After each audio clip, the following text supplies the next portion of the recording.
नौकरी मिल जाएगा लोग तो अपने पैरों पर बलबूते ये समाज वंचित समाज खड़ा हो पाएगा। तेजस्वी यादव कल बीमा भारती के प्रचार के लिए रुपौली विधानसभा पहुंचे हुए थे, जहां पे आपको हम बता दें कि उपचुनाव होने वाले हैं। कल आखिरी दिन था चुनावी प्रचार का और कल तेजस्वी यादव वहां से महंगाई का मुद्दा उठाए थे, बेरोजगारी का मुद्दा उठाए थे और रोजगार का मुद्दा उठाए थे। तो पहले आप सुनिए तेजस्वी यादव क्या कुछ बोल रहे हैं। लेकिन किसी पे कार्रवाई नहीं हो रहा, ये एक संदेश जनता का जाएगा वैसी सरकार के खिलाफ कि अब बिहार में जनता उसी के साथ है जो बेरोजगारी हटाएगा, जो महंगाई हटाएगा, जो गरीबी हटाएगा, जो कारखाना देगा, जो किसानों का आय दुगुना करेगा, जो आरक्षण की सीमा को बढ़ाएगा, जो संविधान और लोकतंत्र को बचाएगा, जो विकास की बात करेगा, जो भाईचारे की बात करेगा। एक संदेश हो भी जाए। 20 के चुनाव में हम लगभग सरकार बना लिए थे, लेकिन मात्र केवल 5-7 सीट बेईमानी करके हम लोगों को हराया। हम लोगों ने स्वीकार किया और हम लोग विपक्ष में बैठे। हम लोगों की लड़ाई बेरोजगारी के खिलाफ चलती रही और जब हम 17 महीने उप मुख्यमंत्री बने, भाजपा को जब हम लोगों ने बिहार से बाहर किया और 17 महीने उप मुख्यमंत्री बने तो 5 लाख लोगों को सरकारी नौकरी हम लोगों ने देने का काम किया पूरे बिहार में। स्वयं सहायता समूह जितनी हैं उनके मानदेय को हम लोगों ने बढ़ाया, दुगुना किया।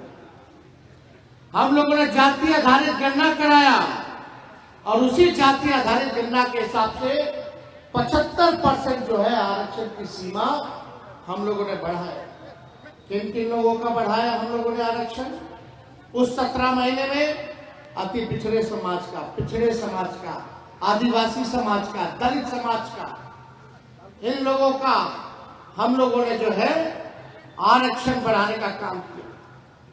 चाहे हमारे अल्पसंख्यक भाई अति पिछड़े हो या पिछड़े हो, उन लोगों का भी आरक्षण जो है बढ़ा।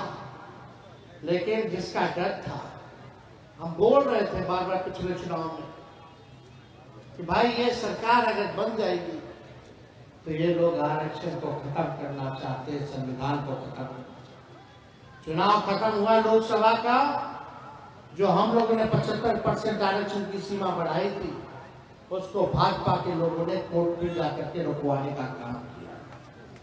अब जो भी बहाली निकलेगी, कहीं भी सरकारी कॉलेज में आप जाओगे, पिछड़ा समाज के लोग, अति पिछड़ा समाज के लोग, आदिवासी या दलित भाई, तो इस आरक्षण का फायदा आपको नहीं मिलेगा, ना एडमिशन में ना नौकरी में। यही बीजेपी की सरकार है। हम लोग चाहते थे जिसकी जितनी संख्या भारी उसकी उतनी हिस्सेदारी।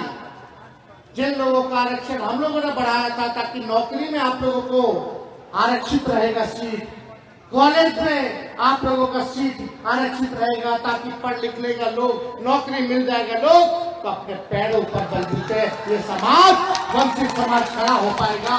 गरीब जो है मुख्य धारा में आएगा, लेकिन भाजपा के लोगों ने समाप्त कर दिया।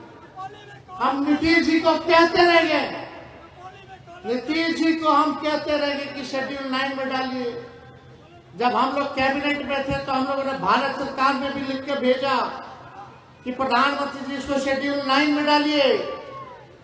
अब हाल देखिए क्या है भाई, नीतीश कुमार जी बिहार के मुख्यमंत्री हैं तो बीजेपी के बदौलत, और नरेंद्र मोदी जी प्रधानमंत्री हैं तो नीतीश जी की बदौलत।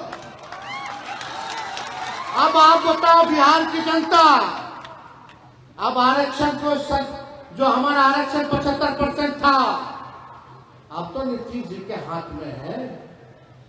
अब तो शेड्यूल 9 में डला दे ताकि हमारा आरक्षण सुरक्षित रहे, है कि नहीं? अब तो नीतीश जी के हाथ में है कि बिहार को विशेष राज्य का दर्जा दिला दे। आप बताओ बिहार को विशेष राज्य का दर्जा मिलना चाहिए कि नहीं मिलना चाहिए? क्या देगा? अब तो नीतीश जी भी दोनों जगह सरकार में है।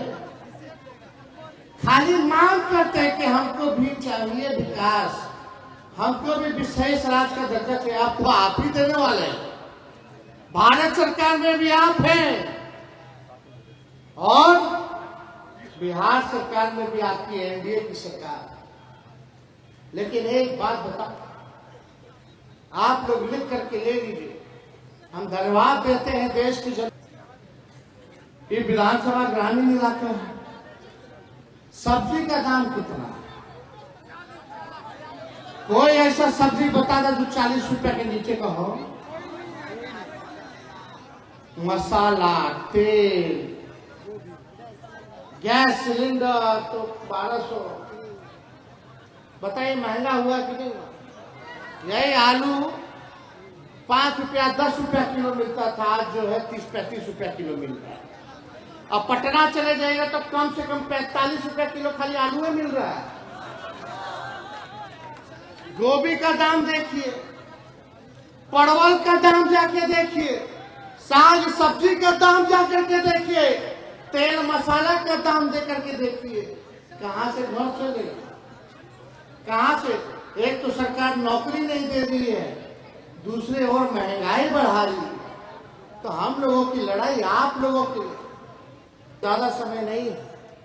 आप सब लोगों से यही कहना चाहते हैं, आप लोग मालिक हैं और आज बीमा भारती जी जो हमारी बहन है, बुरे परिस्थिति में और एक विचारधारा को मजबूत करने के लिए, कम्युनल फोर्सेस को हराने के लिए। आपने सुना तेजस्वी यादव किस प्रकार से बता रहे हैं कि 2020 के विधानसभा चुनाव में हम लोग की सरकार बनने जा रही थी, लेकिन 5-6 सीटों पर वो लोग बेईमानी कर गए, हमने स्वीकार किया और विपक्ष में बैठे। तो आपको हम बता दें, तेजस्वी यादव का साफ तौर पर कहना है कि जनता उसी को चुनेगी जो बिहार में विकास की बात करेगा, रोजगार की बात करेगा और महंगाई कम करने की बात करेगा। दीक्षांत एडुटेक लाया है दीक्षांत ई लर्निंग ऐप। बने दीक्षांत का चैनल पार्टनर और अर्न करें लाखों रुपए प्रति महीने। चैनल पार्टनर बनने के लिए विजिट करें www.dikshant.com।